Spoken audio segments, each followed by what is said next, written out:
특히 어제 문재인 대통령이 강경화 장관에게 임명장 수행하면서 이런 얘기를 했죠.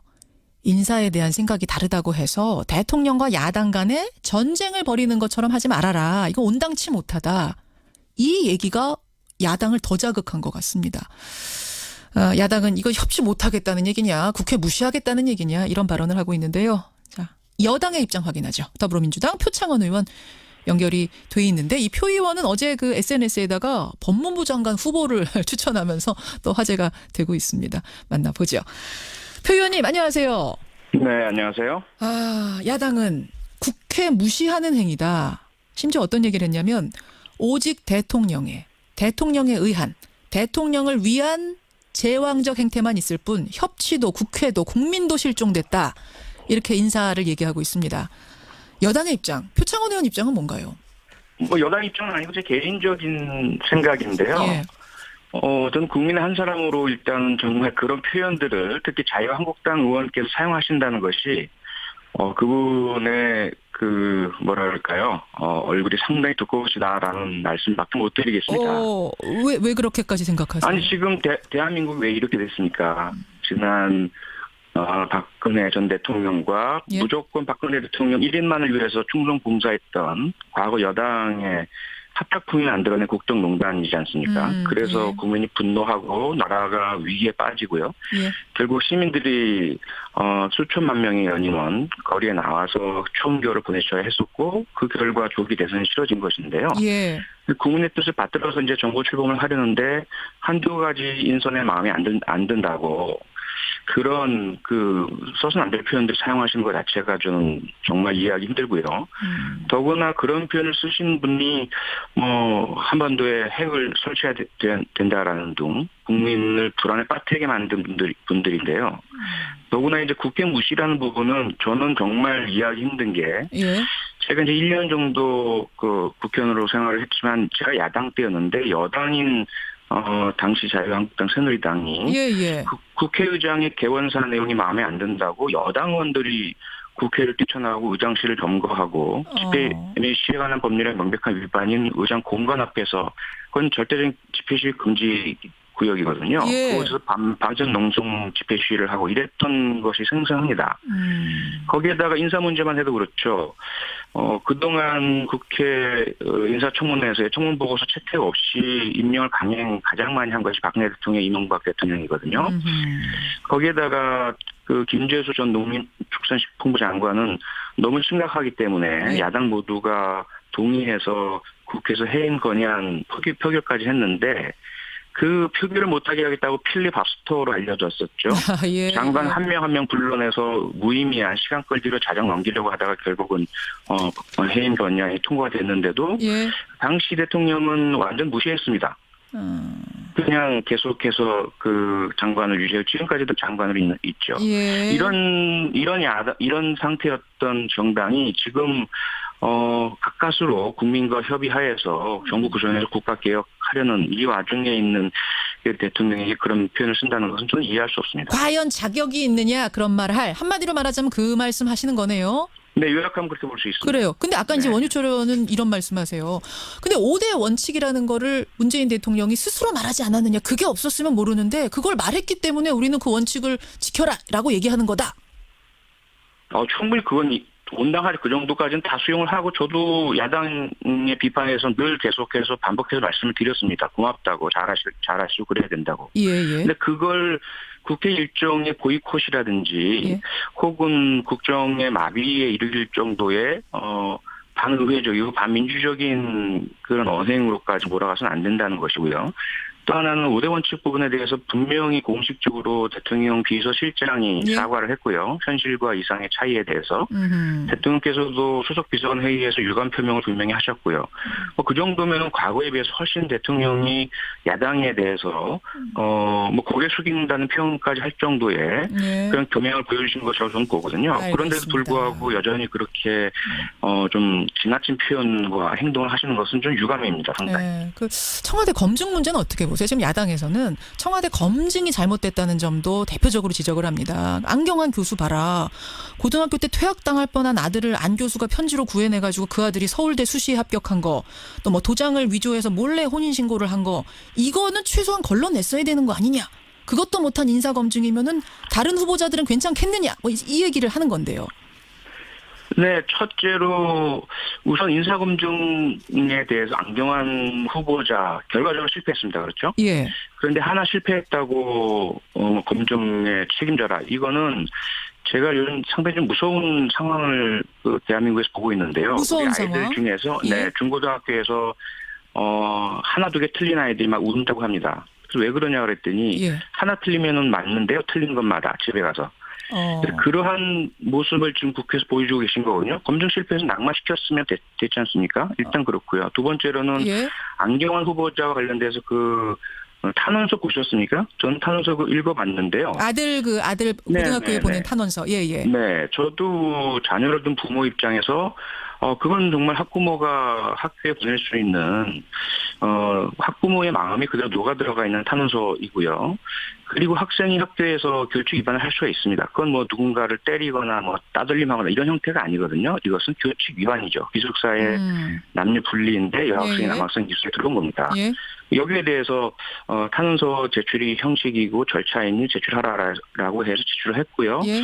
그 결과 퇴학과 전학이 아닌 그 경고와 반성문인가요? 뭐 이런 조치가 이루어졌습니다. 예.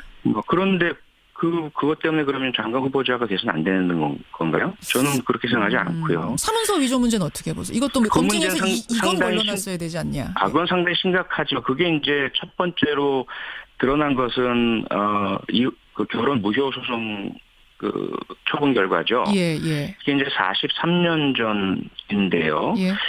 청와대에서는 그 당시에 이제 그런 일들이 있었고, 그 주된 목적은, 일단 혼인을 이뤘었는데 이혼의 사유가 생겼고, 이혼 기록이 남으면 당시의 여성들에겐 치명적인 어떤 흠결로 작용을 했고, 그것을 방지해주기 위해서 이혼 무효 소송을 많이들 활용을 했다. 이제 이런 부분이 있죠. 근데 그게 맞습니까? 지금 그러니까요. 그 부분에 대해서는 안경환 교수가 그렇게 얘기를 안 하셨던 것 같은데. 안 하셨죠. 예. 그리고 그 판결문 내용도 달라요. 그 이후에 나온 이야기죠. 그건 뭐냐면 일단 43년 전 가사 소송 관련된 부분, 이게 지금 가사 소송법에서는 예. 당사자나 이해관계에 있는 제3자의 정당한 요청에 의해서 법원의 심사에 의해서가 아니면 공개할 수 없도록 되어 있고 보도가 금지되어 있는 부분인데요. 이해관계에 있는 제3자라는 것은 예를 들어 내가 결혼하고자 하는데 배우자 될 사람이 혼인 무효 소송 결과가 있다. 그럼 이게 어떻게 된 건지 알고 싶다. 그건 정당한 요청 아니겠습니까?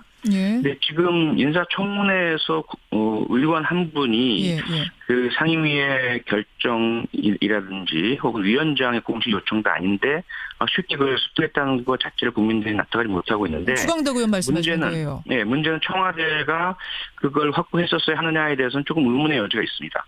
그러니까 왜 주광덕 의원은 확보한 걸 청와대는 확보를 못하고 모르고 지나갔느냐 이제 이 얘기가 지금 나오는 상황인데. 그렇죠. 이제 인권의 문제와 사생활 문제, 가사 소송의 문제인데요. 그걸 이제 본인이 본인 스스로 발급받아서 제출했다면 뭐 당연히 확인 가능한 부분이었겠죠. 그런데 이것을 이제 사생활 영역으로 본다면 43년 전 이혼 무효 소송이 있었다. 그 자체는 형사적인 부분도 아니죠. 알겠습니다. 지금 여하튼 조국 수석은 이야기를 합니다. 조국 수석은 이게 이제 예전에 하던 관행대로 다 제출받을 걸 다 제출받았는데 그중에 재적 등본이라는 것을 제출받았어야만 이게 확인할 수 있는 부분이었는데 재적 등본은 제출을 하는 그 요건 중에 아니었기 때문에 포함이 되지 않았기 때문에 이 부분은 몰랐던 것이다. 몰랐을 수밖에 없던 거고 보도 보고 나는 알았다. 이렇게 지금 해명을 하고 계시는데 여하튼 야당에서는 조국 수석 사퇴하라 이거예요. 이 문제 때문에 어떻게 보세요? 그러니까 제가 말씀드린 게 그렇습니다. 물론 절차적으로 결과적으로 실패예요. 그렇죠? 실패입니다. 근데 실패 하나 했다고 이거 잘 됐으니까 사퇴하시오. 너무 지나치지 않느냐는 거죠. 그럼 그 과거에 역대 정권에서 100% 인사청문회에서 흥결없는 후보자 지명이라는 게 있었느냐, 그리고 가능하냐, 바람직하냐, 저는 그렇지 않다고 봅니다. 잘못했으면 인정하고 그 다음 후보자 지명하고 그렇게 해서 정부 조각 빨리 해야지 한 번 실패 나왔으니 인사검증 담당자들 사퇴하라. 그거는 제가 볼 때 그건 정치가 아니라고 저는 생각을 합니다. 그것은 도리가 아니다. 더불어민주당 표창원 의원 지금 만나고 있습니다. 그나저나 법무부 장관 후보자 이제 지금 얘기를 하고 있는 중이었는데 어제 네. SNS에다가 법무부 장관 후보를 실명으로 추천을 하셨어요. 표 의원님. 노회찬 의원, 뭐 이재명 시장 이런 분들. 그게 굉장히 화제가 됐고 지금도 실검에 노회찬 의원 이름이 오를 정도인데 예, 이게 뭐 예. 친해서 인기 있어서 추천하신 건 아닐 테고 어떤 이유입니까? 그동안 언론도 수차례 그러한 그 후보자들에 대한 보도를 냈지 않습니까? 언론이 생각하는 예상되는 후보자.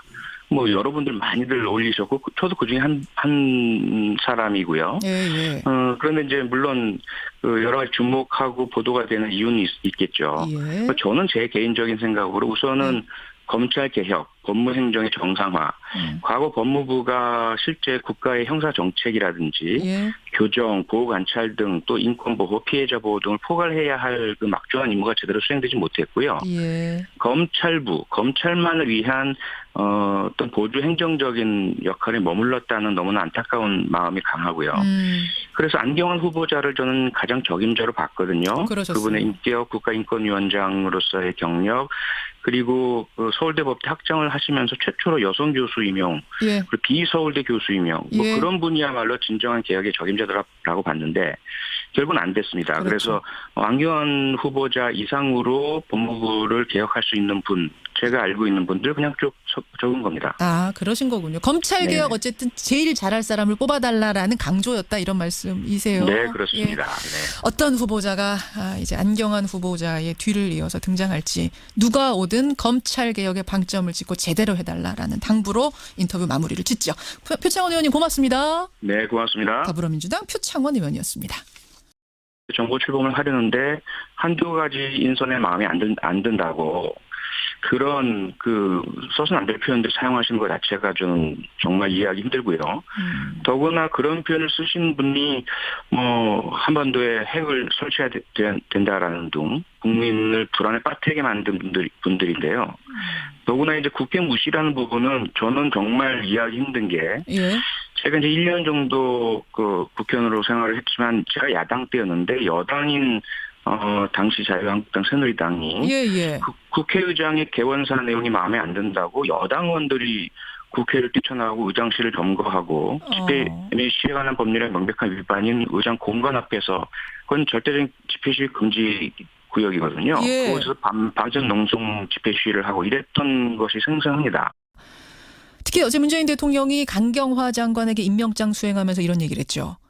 인사에 대한 생각이 다르다고 해서 대통령과 야당 간에 전쟁을 벌이는 것처럼 하지 말아라. 이거 온당치 못하다. 이 얘기가 야당을 더 자극한 것 같습니다. 야당은 이거 협치 못하겠다는 얘기냐, 국회 무시하겠다는 얘기냐 이런 발언을 하고 있는데요. 자, 여당의 입장 확인하죠. 더불어민주당 표창원 의원 연결이 돼 있는데 이 표 의원은 어제 그 SNS에다가 법무부 장관 후보를 추천하면서 또 화제가 되고 있습니다. 만나보죠. 표 의원님 안녕하세요. 네, 안녕하세요. 야당은 국회 무시하는 행위다.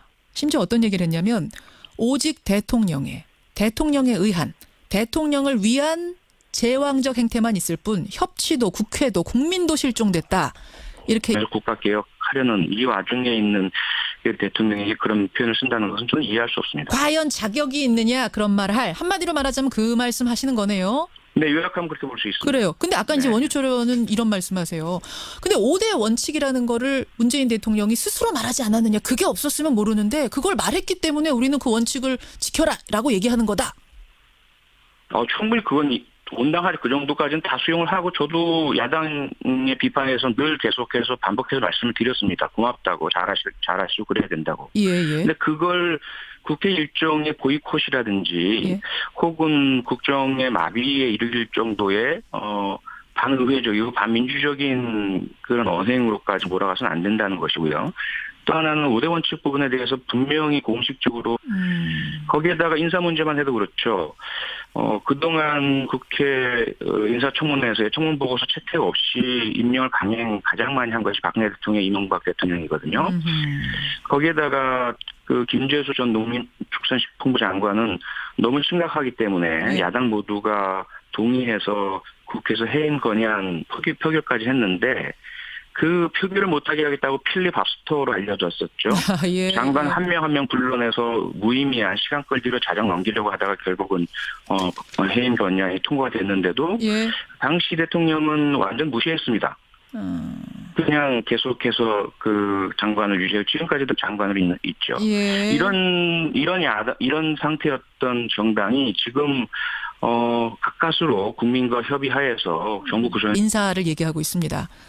여당의 입장, 표창원 의원 입장은 뭔가요? 뭐 여당 입장은 아니고 제 개인적인 생각인데요. 예. 저는 국민의 한 사람으로 일단 정말 그런 표현들을 특히 자유한국당 의원께서 사용하신다는 것이 그분의 그 뭐랄까요 얼굴이 상당히 두꺼우시다라는 말씀밖에 못 드리겠습니다. 왜 그렇게까지 생각하세요? 아니 지금 대한민국이 왜 이렇게 됐습니까?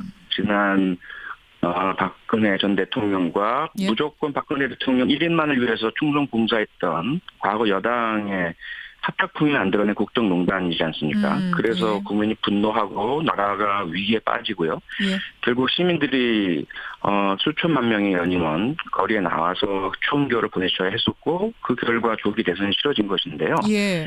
국민의 뜻을 받들어서 이제